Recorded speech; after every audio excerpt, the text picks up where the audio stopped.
की शुरुआत करेंगे बेतिया से आ रही बड़ी खबर के साथ, जहां लौरिया में एक निजी अस्पताल में परिवार नियोजन ऑपरेशन के दौरान मरीज की जान चली, जिसके बाद परिजनों ने जमकर बवाल काटा है। परिजनों ने डॉक्टर पर लापरवाही बरतने का आरोप लगाया और अस्पताल संचालक समेत 4 लोगों के खिलाफ एफआईआर दर्ज कराई है। घटना के बाद डॉक्टर और स्टाफ मौके से फरार हो गए। पुलिस मामले की जांच में जुटी है। दरअसल 32 वर्षीय मनशा देवी की मौत ऑपरेशन के दौरान हुई। वहीं घटना के बाद परिजनों ने अस्पताल परिसर में शव रखकर जमकर हंगामा किया। इसी बीच अस्पताल के डॉक्टर और अन्य कर्मचारी पिछले दरवाजे से फरार हो गए। सूचना मिलते ही लौरिया थाना पुलिस मौके पर पहुंची और शवों को लोगों को शांत कराया।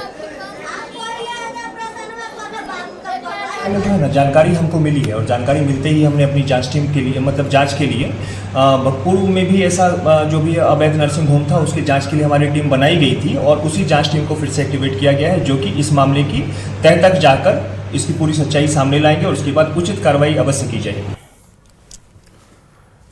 अब बड़ी खबर मुजफ्फरपुर से, जहां एक 13 साल की बच्ची के साथ सामूहिक दुष्कर्म के सनसनीखेज मामला सामने आया। पुलिस ने पीड़िता को मेडिकल जांच के लिए SKMCH भेज दिया है। मामले की गंभीरता को देखते हुए महिला SDPO अभिजीत कौर और FSL की टीम भी मौके पर पहुंची और निरीक्षण किया। कल देर रात गांव में ही 5 युवकों ने मिलकर इस वारदात को अंजाम दिया था। पीड़ित परिवार की ओर से गांव के ही 5 युवकों के खिलाफ प्राथमिकी दर्ज कराई गई। प्राथमिकी में पुराने विवाद को लेकर इस घटना को अंजाम देने की बात कही। फिलहाल पुलिस आरोपियों की गिरफ्तारी के लिए छापेमारी कर रही है।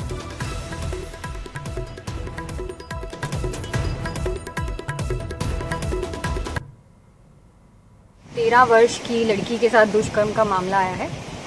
त्वरित कार्रवाई करते हुए एवं वरीय पुलिस अधीक्षक महोदय को सूचित करते हुए टीम यहां पहुंची थी। लड़की को मेडिकल के लिए ले जाया गया। मेडिकल के बाद उसको SKMCH रेफर किया गया, जहां आगे की कार्रवाई की गई। FSL को भी सूचित किया गया। अभी घटनास्थल के निरीक्षण से पता चल रहा है कि 5 लोगों को इसमें नामित किया गया है।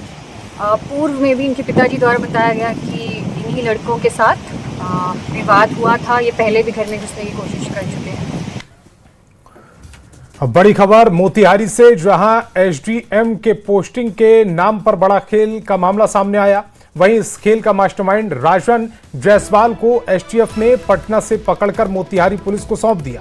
राजन जायसवाल ने मोतिहारी के तत्कालीन भू अर्जन पदाधिकारी अरुण कुमार को मनचाहा पोस्टिंग मोतिहारी SDM के पद पर दिलाने के बदले 25 लाख रुपए की मांग की।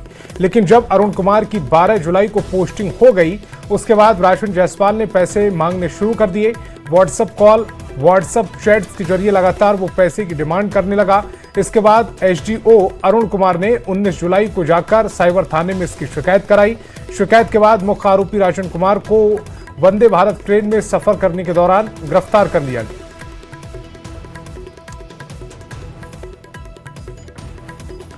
खबर मुजफ्फरपुर से, जहां रिटायर्ड बैंक अधिकारी अशोक कुंवर और उनकी पत्नी नीलम कुंवर की निर्मम हत्या मामले में SIT का गठन हो गया। मामला मिठनपुरा थाना क्षेत्र के रामबाग से इलाके का है, जहां सोमवार की रात दंपत्ति की हत्या कर दी गई थी। पुलिस की जांच में शक की इस वारदात से 2 दिन पहले ही मकान में रहने आए एक नए किराएदार पर टिकी, जो घटना के बाद गायब है। नीलम कुंवर का शव भी उसी किराएदार के कमरे से बरामद हुआ था। जांच में यह भी सामने आया कि हत्या के बाद आरोपी दंपत्ति के दोनों मोबाइल फोन अपने साथ ले गया, जो घटना वाले दिन शाम करीब 4:30 बजे स्विच ऑफ हुए। अभी उसमें जांच कर रहे हैं हम। एक SIT जो है जिसके नेतृत्व मैं ही कर रहा हूँ, SSP सर द्वारा बनाया गया है। इसमें कुछ तथ्य सामने आए हैं जिसकी भी पुष्टि की जा रही है कि वहाँ पे जो भी रेंटर उनका सत्यापन किया जा रहा है। कुछ दिन पहले एक नए रेंटर भी आए थे जो 18 तारीख को शाम 6 बजे आए थे और 20 तारीख को शाम को 4 बजे उनकी हत्या कर दी गई थी। इसमें क्या इन्वॉल्वमेंट है, क्योंकि जो रेंटर आए थे वो अभी वहाँ नहीं रहे, वो अभी वहाँ से जा चुके हैं, तो उनके बारे में पता लगाया जा रहा है कि वो कौन है और जिसकी भी बाकी किसी और के इन्वॉल्वमेंट हो तो उसको भी हम लोग सामने लेकर आएंगे। और पटना से बड़ी खबर है, जहां कांग्रेस ने लोक भवन के गेट के सामने धरना दिया है। प्रदेश कांग्रेस अध्यक्ष राजेश श्याम समेत कई कार्यकर्ता धरने पर बैठ गए। दिल्ली में हुए लाठीचार्ज के खिलाफ कांग्रेस ने धरना दिया। प्रदेश अध्यक्ष राजेश श्याम ने कहा कि दिल्ली में छात्रों पर जितने मामले दर्ज हुए उन्हें वापस लिया जाए। साथ ही नीट पेपर लीक मामले में भी सरकार पर कार्रवाई नहीं करने का आरोप लगाया।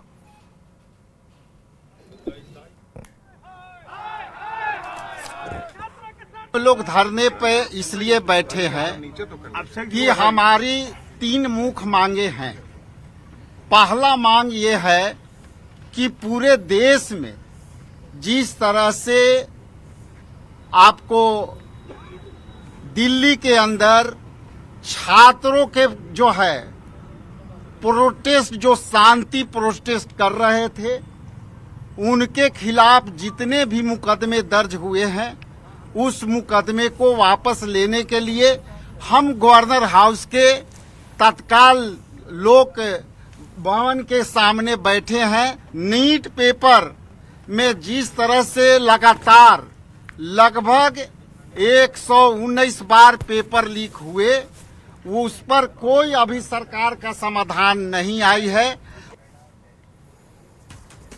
बड़ी खबर मधेपुरा से, जहां बाइक चोरी के बड़े गिरोह का पुलिस ने पर्दाफाश किया। चोरी की बाइक को काटकर उनके पार्ट्स बेचने वाले संगठित गैंग के सरगना समेत 4 आरोपियों को गिरफ्तार किया गया। पुलिस ने कार्रवाई के दौरान 22 चोरी की बाइक, 17 इंजन, 19 टंकियां, 16 रिम और 10 साइलेंसर समेत भारी मात्रा में बाइक के पार्ट्स बरामद किए हैं। वहीं गिरोह का एक सदस्य अभी भी फरार है, जिनकी गिरफ्तारी के लिए लगातार छापेमारी की जा रही। सरगना की गिरफ्तारी के बाद पूरे गिरोह का राज खुल गया। इसके बाद पुलिस ने अलग अलग स्थानों पर छापेमारी कर गिरोह के सरगना निखिलेश कुमार के ठिकानों से चोरी की बाइक और काटे गए पार्ट्स का बड़ा जखीरा बरामद किया।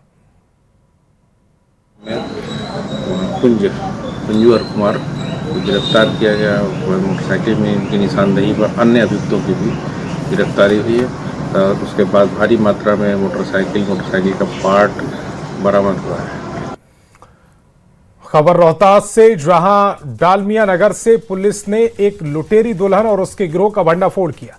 मध्य प्रदेश के रतलाम निवासी कालू लाल ने पुलिस को सूचना दी कि उनका बेटा बिहार में शादी करने आया था, लेकिन शादी के बाद ही दुल्हन और उसके साथी सामान लेकर भागने की तैयारी में हैं।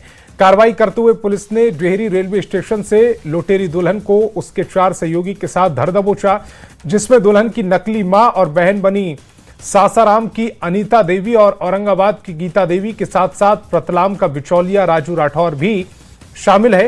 ये गिरोह अब तक पीड़ित परिवार से 1,40,000 रुपए नगद और शादी में मिले सोने चांदी के कीमती गहने ठग चुके हैं।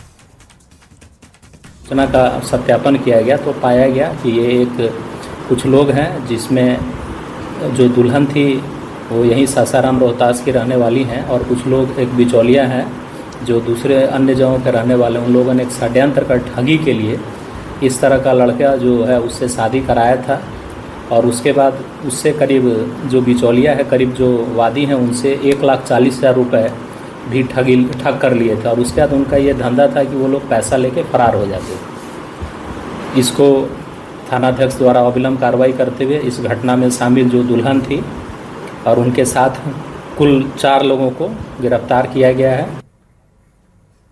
खबर सहरसा से, जहां नौहट्टा प्रखंड केदी पुनर्वास में बाढ़ के पानी ने लोगों का जीना मुहाल कर दिया। पूरा इलाका जलमग्न हो चुका है। घरों के भीतर पानी भर जाने से जनजीवन पूरी तरह अस्त व्यस्त हो गया है। हालात इतने गंभीर हैं कि लोगों के लिए खाना पानी की व्यवस्था करना बड़ी चुनौती बन गया।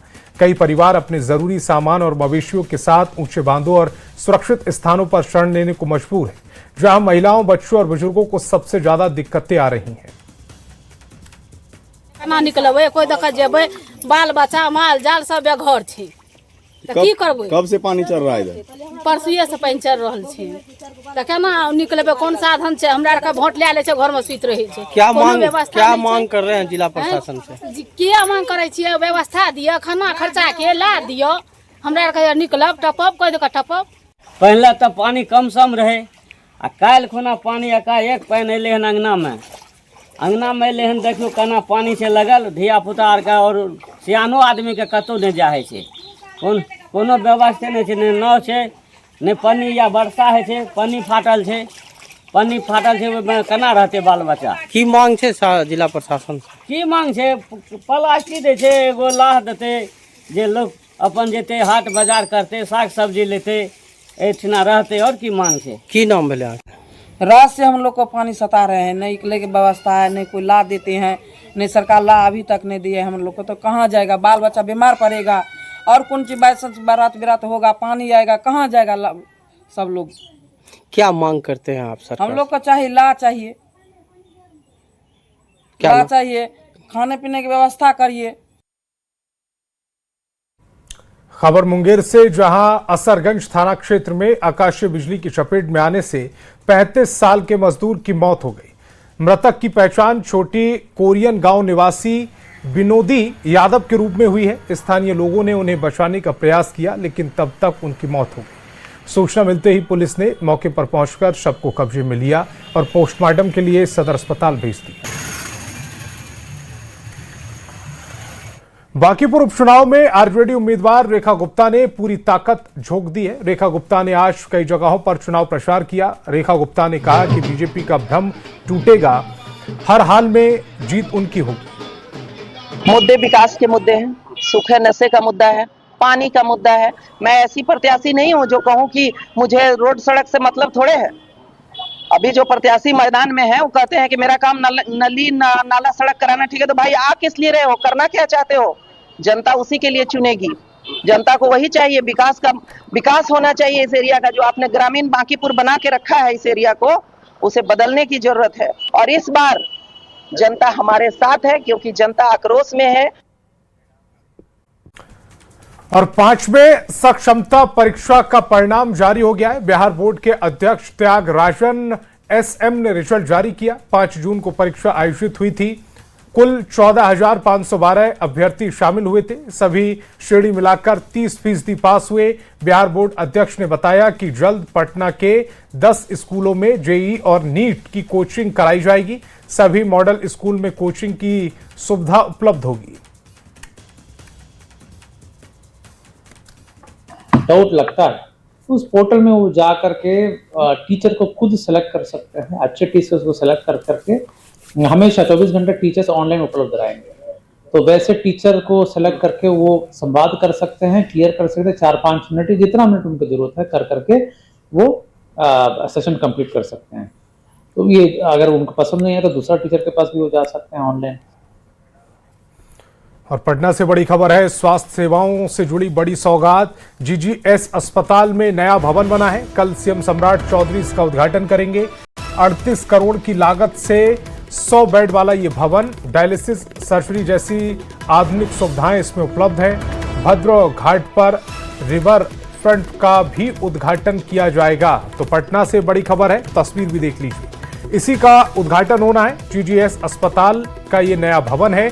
कल मुख्यमंत्री सम्राट चौधरी इसका उद्घाटन करेंगे। 38 करोड़ की लागत से 100 बेड वाला ये पूरा भवन बनकर तैयार है। डायलिसिस, सर्जरी जैसी अत्याधुनिक सुविधाएं इसमें उपलब्ध रहेंगी। भद्र घाट पर रिवर फ्रंट का भी उद्घाटन होगा।